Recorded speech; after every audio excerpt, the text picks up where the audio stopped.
Il y a un moment où l'IA ne suffit pas, où il faudra vraiment aller voir un être humain à qui on fait confiance. Et ça ne disparaîtra pas. Je pense que les patients d'hier ne sont pas du tout les patients de demain. La génération qui est habituée à scroller, elle va pas avoir le même rapport avec son médecin. Nous sommes en passe d'inventer des machines qui nous soigneront mieux que nous sommes capables de nous soigner nous-mêmes. Ces mots, c'est vous qui les avez écrits, professeur Jean-Emmanuel Bibaud. Merci d'être avec nous. Merci. Vous êtes cancérologue et chercheur à l'INSERM, notamment dans le domaine de l'intelligence artificielle appliquée à la santé. Et on ne pourrait bien sûr pas traiter de cette technologie qui fascine autant qu'elle interroge sans vous, docteur Alexei Greenbaum. Bonjour et merci d'être avec nous. Vous êtes président du comité d'éthique du numérique du CEA et vous êtes également expert auprès de la Commission européenne. On va plonger dans ce que vos recherches ont réellement révélé et je vous le dis, la discussion qui s'annonce promet d'être passionnante.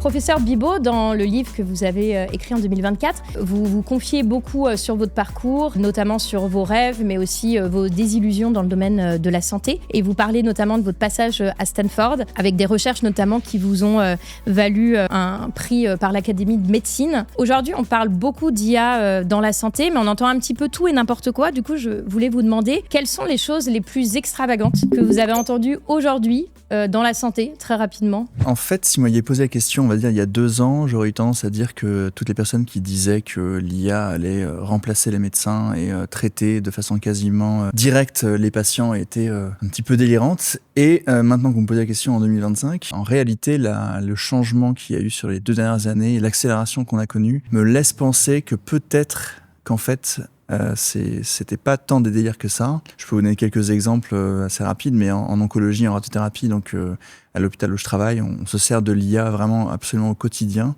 pour pré-traiter les dossiers de radiothérapie qu'on va ensuite utiliser pour faire les traitements par les rayons des patients. Et cette évolution-là, cette accélération-là, on la sent à tous les niveaux, dans toutes les spécialités.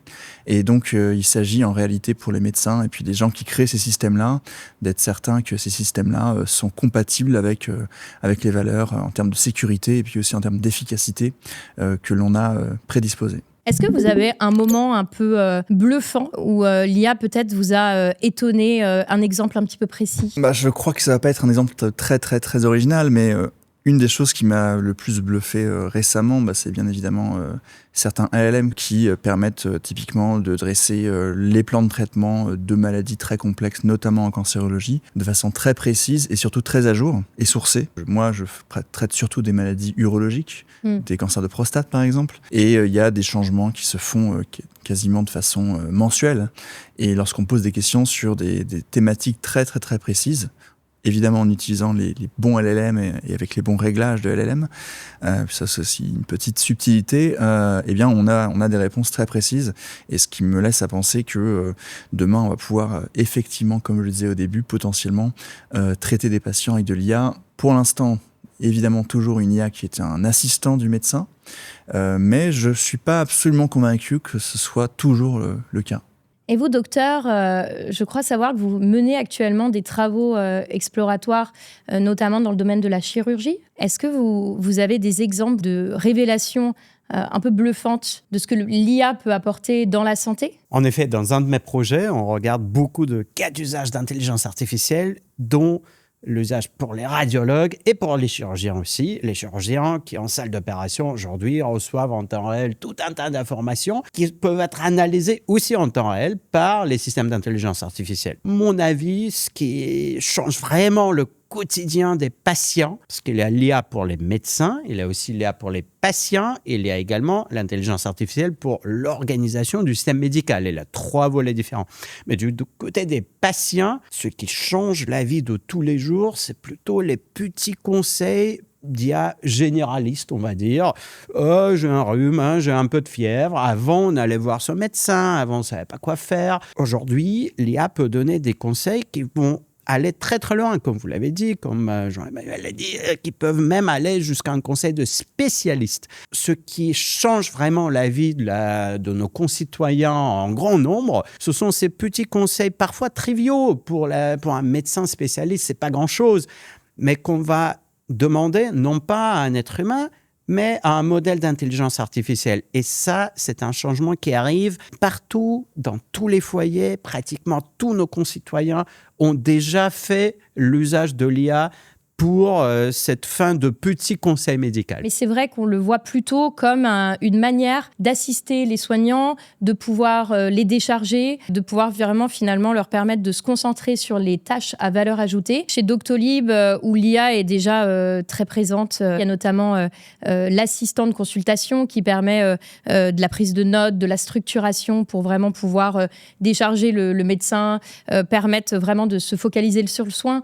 Il y a aussi l'assistant téléphonique sur lequel on est en train de continuer de travailler, et aussi plus récemment une application qui permet de répondre aux questions des parents des enfants de 0 à 4 ans. Est-ce que c'est quelque chose que vous partagez, puisque vous parliez notamment de cette grande question qui est est-ce que l'IA sera le nouveau soignant ? Pour revenir sur cette thématique-là, c'est vrai que on peut identifier un petit risque lorsque le patient va utiliser en direct l'IA comme une sorte de médecin en tant que tel. Dans, on va dire, 95% des cas, ça va être pour des choses simples qui, effectivement, du coup, vont pouvoir être traitées par de l'IA. Et donc, il n'y a pas vraiment de problème. Le problème, c'est que lorsque, pour certaines maladies rares ou des cas plus compliqués, l'IA va pas toujours aller chercher le petit signe ou le petit symptôme, puisque l'IA, vous savez, elle est, en tout cas, les IA généralistes dont on parle, elles sont faites pour, entre guillemets, faire plaisir aux patients aussi, qui est avant tout un client dans le modèle des grandes entreprises américaines notamment, qu'on connaît. Et donc, j'en reviens à cette question-là, je crois que pour le moment, clairement, il y a encore une place pour le médecin, et donc on peut, en tant que patient, évidemment se servir d'IA, mais je crois que pour un patient qui est pris en charge par un médecin, il faut que ce soit fait dans une sorte de connaissance réciproque, qu'on se sert de ces outils-là.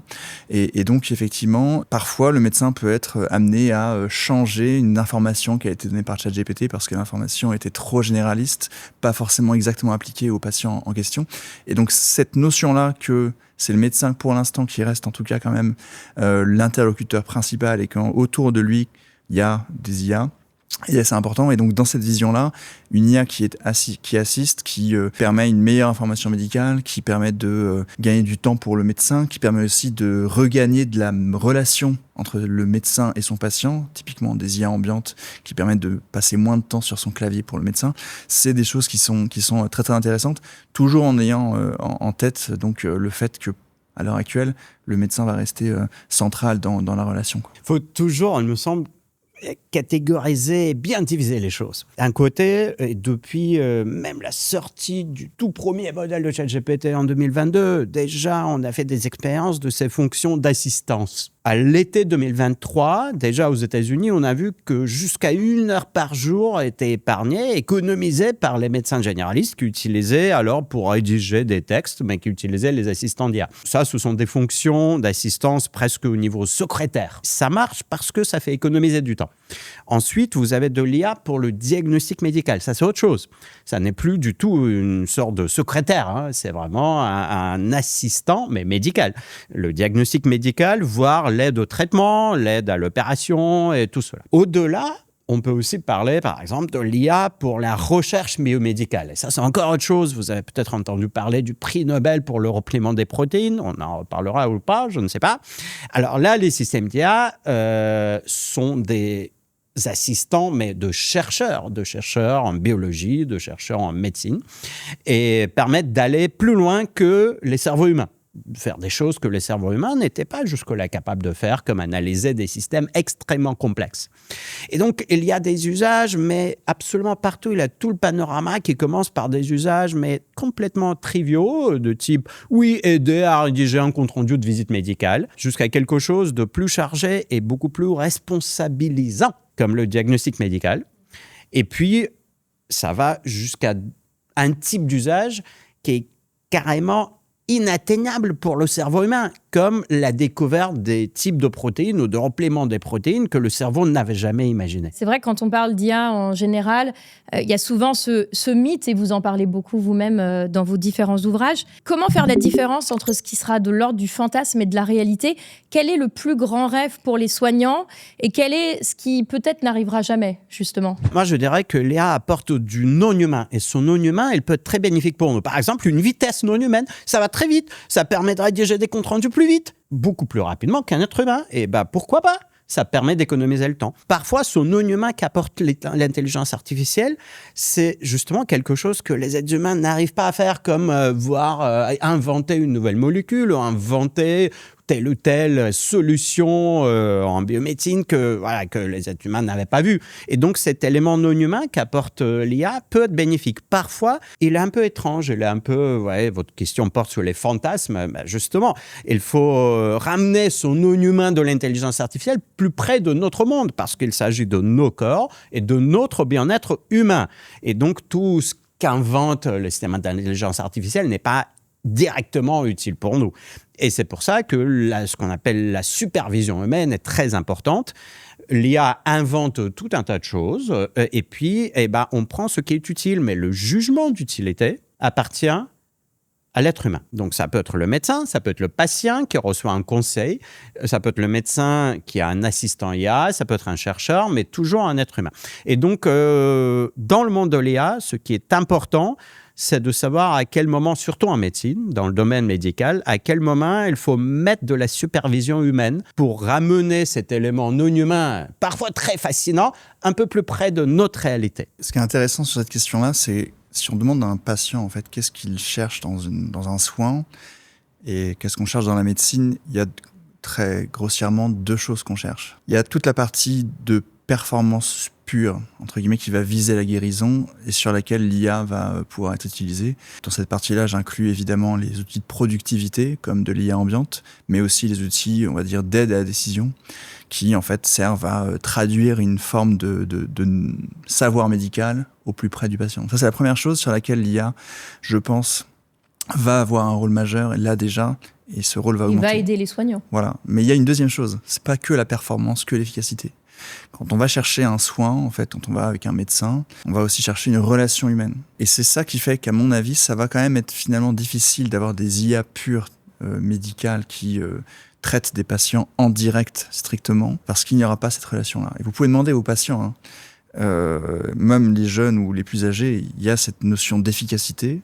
Mais si vous cherchez cette efficacité, elle ne peut pas se faire qu'au détriment de la relation humaine. Parce que dans la relation que vous avez avec les patients, il y a une forme de subjectivité, d'intangible, qui est extrêmement importante, y compris pour la guérison, indirectement. Je suis d'accord, mais aussi pas complètement d'accord. Pourquoi ? Parce que je pense qu'il y aura un changement générationnel quand même assez important. On ne sait pas comment sera la vie, le système médical d'ici 40 ans ou 80 ans, mais aujourd'hui, oui, en effet, on a l'habitude de penser que la relation humaine entre le patient et le médecin est très, très importante. Mais un système de consultation à distance est disponible 24 heures sur 24, ne se fatigue jamais, explique très, très bien, ne perd jamais la patience. Et il y a beaucoup de gens aujourd'hui qui préfèrent discuter avec un chatbot, qui ne se fatigue jamais, qui explique, qui est toujours poli, extrêmement poli.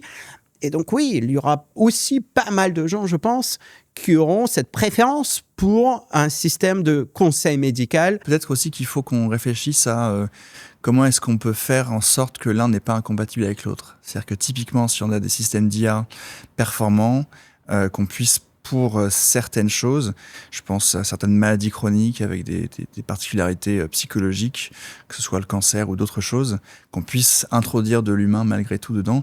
Effectivement, je suis complètement d'accord, notamment sur l'aspect générationnel. Je pense que les patients d'hier ne sont pas du tout les patients de demain.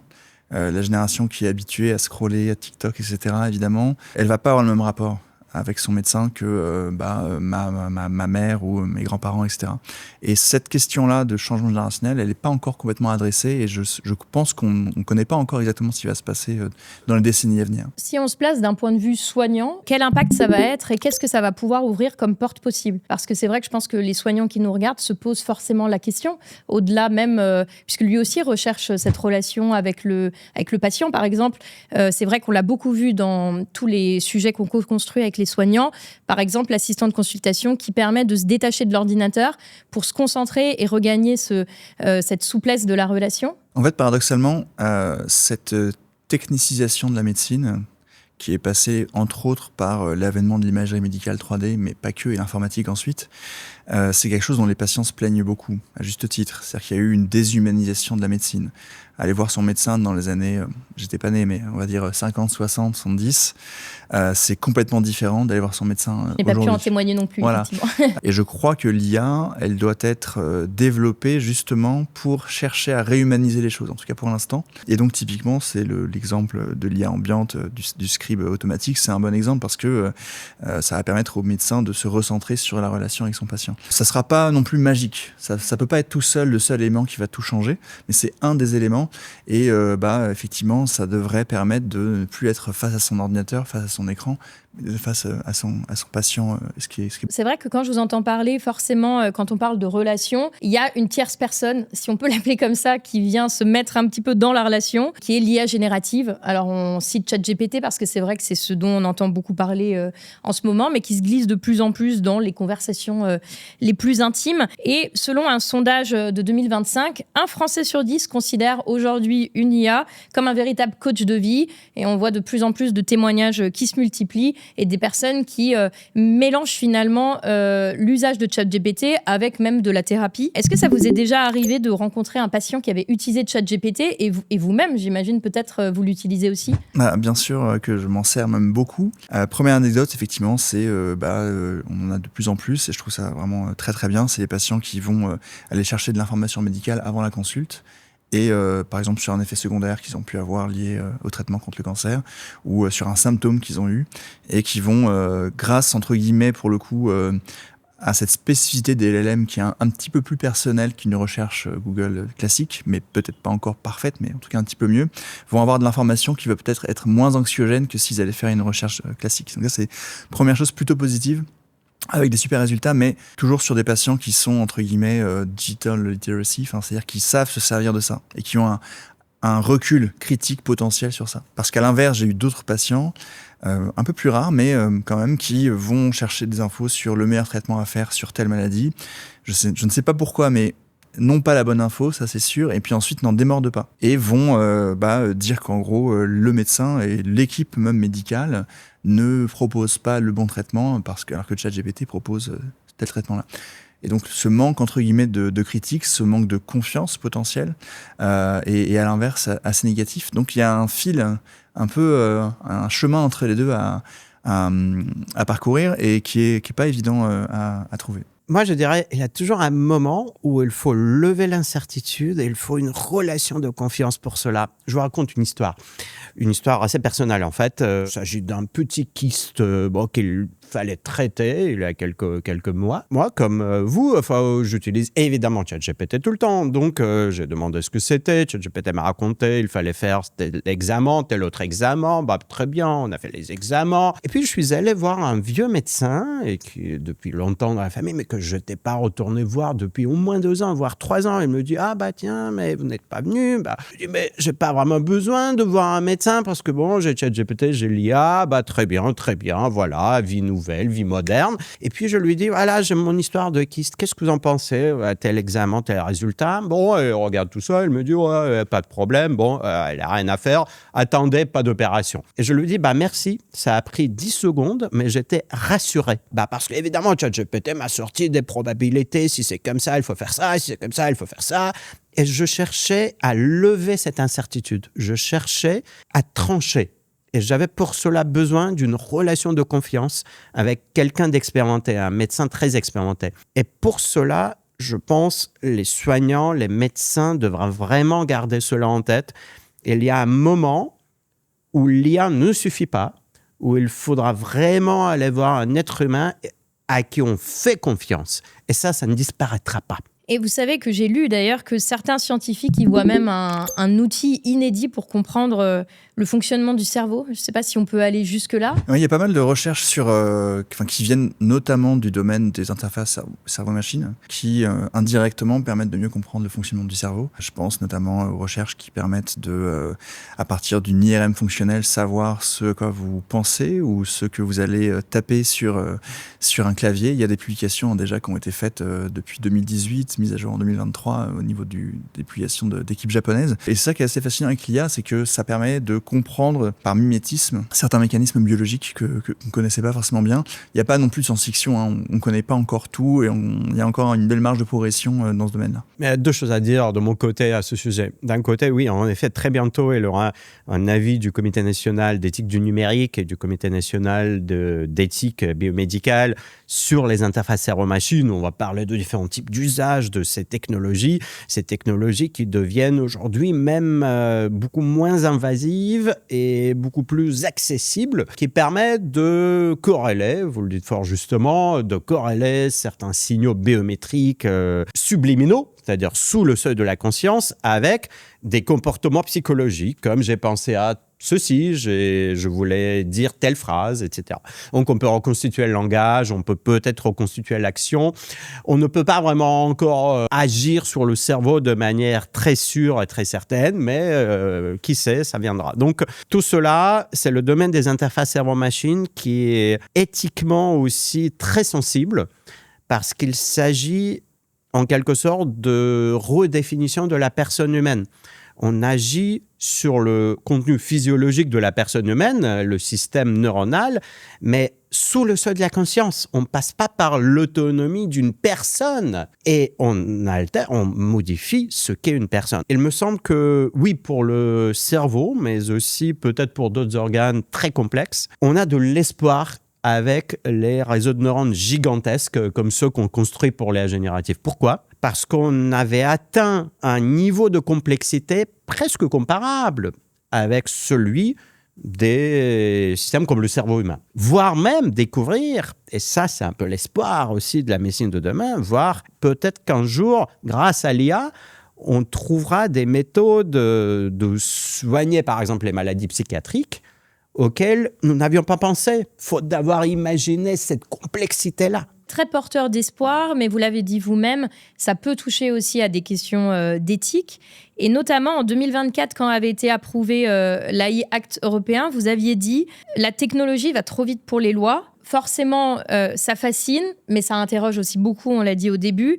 Est-ce que vous pensez que c'est possible de poser un cadre éthique ou juridique adapté pour l'évolution de cette technologie? Moi, j'aime bien aussi séparer la réflexion éthique et les questionnements éthiques du cadre juridique réglementaire obligatoire qu'on pose. Et en effet, aujourd'hui, le règlement à l'intelligence artificielle, ce qu'on appelle l'IA Act, existe bel et bien, commence à entrer en vigueur. Et puis, en même temps, il y a des débats, il y a des gens qui disent non, on est allé trop loin, il faut alléger, il faut simplifier. On entend de Bruxelles tout un tas de signaux qu'en 2026, on va simplifier le règlement qui a été voté il y a tout juste un an. Pourquoi ? Parce qu'on se rend compte que le système d'innovation technologique est tellement complexe que si on met beaucoup de contraintes, peut-être qu'on n'a pas très bien fait. Donc oui, il faut de la réglementation. Depuis quelques mois, nous avons un document réglementaire qui explique comment, entre les dispositifs médicaux et l'intelligence artificielle, une start-up, une entreprise peut vraiment trouver son chemin dans toute cette bureaucratie européenne. Mais je pense en effet qu'il faut réduire un tout petit peu la charge bureaucratique. Il y a 150 pages de loi sur l'IA, il y a encore 150 pages d'explication des pratiques prohibées, il y a 14 pages de définition, c'est un peu long. Vous voyez, si vous êtes une petite start-up aujourd'hui, qu'est-ce que vous allez faire ? Vous allez embaucher un département entier de juristes, ou vous allez plutôt demander à ChatGPT d'être votre juriste. Mais bon, est-ce qu'on fait de la réglementation de l'IA que l'IA devrait elle-même interpréter pour une start-up ? Je ne suis pas sûr que ce soit le bon chemin. Donc oui, il faut alléger et simplifier, mais il faut réglementer. En revanche, les méthodes que nous avons employées ne sont peut-être pas optimales. Donc, personne ne sait quelle est la meilleure solution. C'est ce que nous faisons en ce moment, c'est-à-dire chemin faisant, nous mettons des contraintes, puis nous disons peut-être c'était pas très bien, donc on les enlève. Côté éthique, ça c'est autre chose. Côté éthique, ce que j'essaie toujours de développer à chaque fois qu'on agit à travers l'échelle européenne, mais aussi à l'échelle nationale, ce sont des formations qui visent à former les ingénieurs à anticiper et à réfléchir au stade de la conception d'un outil. Quelles pourraient être les questions ? Qu'est-ce que cela pourrait donner une fois mis sur le marché ? Et donc, vous voyez, ici, on n'est pas dans le réglementaire, on est plutôt dans la formation des ingénieurs, mais aussi des médecins et des soignants, à anticiper et à réfléchir pendant la conception, avant que ce soit trop tard.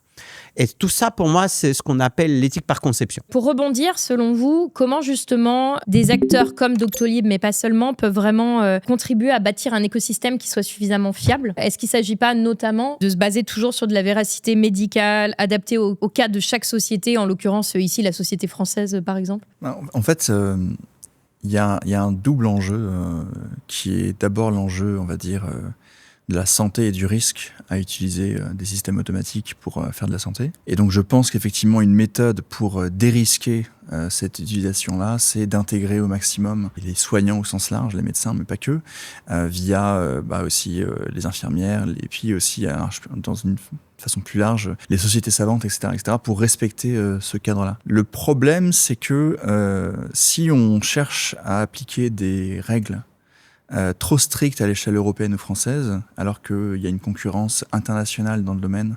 On l'a dit, les gens se servent déjà de ChatGPT pour répondre à des questions médicales. On va se retrouver dans un système un petit peu à deux vitesses où des acteurs français et européens vont devoir répondre à des cadres très stricts, très rigides, et puis d'autres acteurs ne vont pas forcément avoir besoin d'y répondre.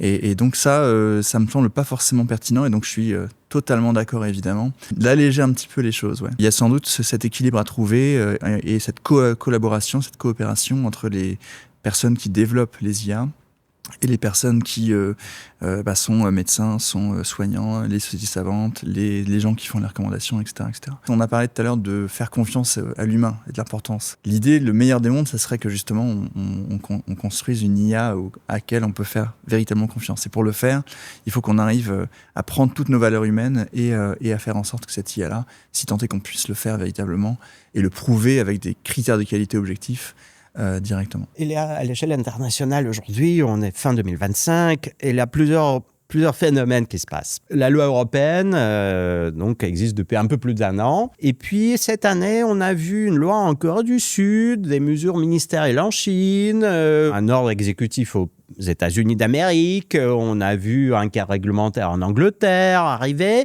Ils ne sont pas identiques, ce n'est pas du copier-coller de la loi européenne, mais en effet, les différents acteurs internationaux à travers le monde sont en train de construire un cadre réglementaire, et nous, en Europe, nous avons été les premiers. Donc oui, il faut maintenir le dialogue, il faut faire de la diplomatie internationale autour de l'IA, mais il ne faut pas non plus dire que les autres ne font rien et que c'est le laisser-faire total chez les autres. Ça n'est pas vrai. Alors, de l'autre côté, depuis 40 ans, a été et reste pionnière dans cet exercice de réflexion éthique à l'échelle nationale, avec le Comité consultatif national d'éthique en 1984, et puis avec le Comité consultatif national d'éthique du numérique à partir de cette année, et la version pilote depuis 5 ans. Et même à l'échelle européenne, je vois très bien, à chaque fois que les comités d'éthique se rencontrent à l'échelle européenne, entre les différents États membres de l'Union européenne, la France a toujours un pas en avance. Nous devons absolument garder et développer ce rôle de pionnier. Nous avons été les premiers à réfléchir sur les questions d'éthique de l'IA dans le diagnostic médical à l'échelle européenne et nationale. Et puis, il y a d'autres questions, il y a les applications pour les patients, il y a les interfaces cerveau-machine, il y a plein d'autres questions. Ça, c'est important. Qu'est-ce qui manque ? Il manque le lien, encore une fois, avec les ingénieurs. Et là, je pense que ce que fait Doctolib en consultant divers types de stakeholders, comme on dit en anglais, des parties prenantes, en discutant avec à la fois des soignants, mais aussi, pourquoi pas, les spécialistes d'éthique, de bioéthique. Déjà, cela permet de changer un tout petit peu la culture des ingénieurs. Il ne faut pas que les ingénieurs, ceux qui conçoivent ces systèmes numériques, soient complètement déconnectés de ce débat intellectuel. Il n'y a pas que les grands médecins, les PDG qui participent au débat de société. Il faut que les ingénieurs y soient inclus également. Tout à fait, et on le voit en plus sur le terrain, les soignants aussi n'ont pas forcément connaissance de tout ce que vous évoquez, je pense, et les patients de la même manière. À votre avis, de quoi ont besoin les soignants jusqu'à ce que ce cadre soit peut-être posé ? Comment est-ce qu'on peut les aider, ne serait-ce que d'ailleurs pour se former ? Je pense qu'il y a un enjeu d'acculturation. Donc effectivement, on a beaucoup parlé du CCNE. Là, en 2026, il va y avoir les états généraux de la bioéthique. Moi, je fais partie du CCNE, donc j'organise ces états généraux. Et une des grandes questions, ça va être évidemment l'IA en médecine. Pas que, mais une des grandes questions. Ça va faire partie du débat public, et je pense que ce débat public va être très très important et va permettre, j'espère, d'aboutir à une nouvelle loi qui soit une bonne loi, puisque vous savez que les lois de bioéthique doivent être renouvelées très régulièrement. Donc il y a cette partie d'acculturation qui, on pourrait avoir l'impression qu'elle est déjà faite parce qu'on parle très très très souvent de l'IA dans les médias, mais en réalité, dans la vie de tous les jours, il y a beaucoup de personnes qui ont des conceptions erronées de ce que peut être l'IA, avec une image quasiment déifiée de ce que c'est, un algorithme unique, etc. Évidemment, ce n'est absolument pas ça. C'est plusieurs algorithmes, plusieurs IA différentes en fonction de ce que vous voulez faire. Et donc, cette première partie d'évangélisation, de culturation, elle est majeure. Et ensuite, il y a déjà des initiatives, je pense notamment au Café IA, c'est Gilles Babinet, je crois, qui organise ça, dans toute la France, pour faire des débats sur les craintes et les attentes des Français sur l'IA. Et donc, on pourrait complètement imaginer de faire ce genre d'initiative-là à l'échelle des soignants, avec quelque chose d'un peu itinérant, qui parte vraiment, pour le coup, entre guillemets, non pas du haut vers le bas, mais au contraire du bas vers le haut. Vous le disiez, et je trouvais ça assez amusant, l'IA finalement est un peu le stéthoscope du XXIe siècle. À quoi ressemblera selon vous une bonne collaboration soignant, fournisseur IA et patient, en vraiment un mot? En un mot, c'est un peu difficile. Un mot qui peut se transformer en phrase. Alors, une phrase. Il faut que l'on soit bien conscient des grands espoirs portés par l'IA, mais tout en gardant à l'esprit notre esprit critique, justement, et sans être totalement naïf vis-à-vis de ces outils-là. Donc j'ai une vision qui n'est ni totalement angélique, justement, ni absolument pas négative non plus. Je pense qu'il y a toutes les raisons d'être heureux de l'avènement de ces outils-là, et il faut simplement qu'on les développe dans un cadre compatible avec les valeurs que l'on a déjà. J'ai 2 critères. C'est que cette collaboration, très bientôt, ne surprendra plus personne. Il n'y aura plus de surprise.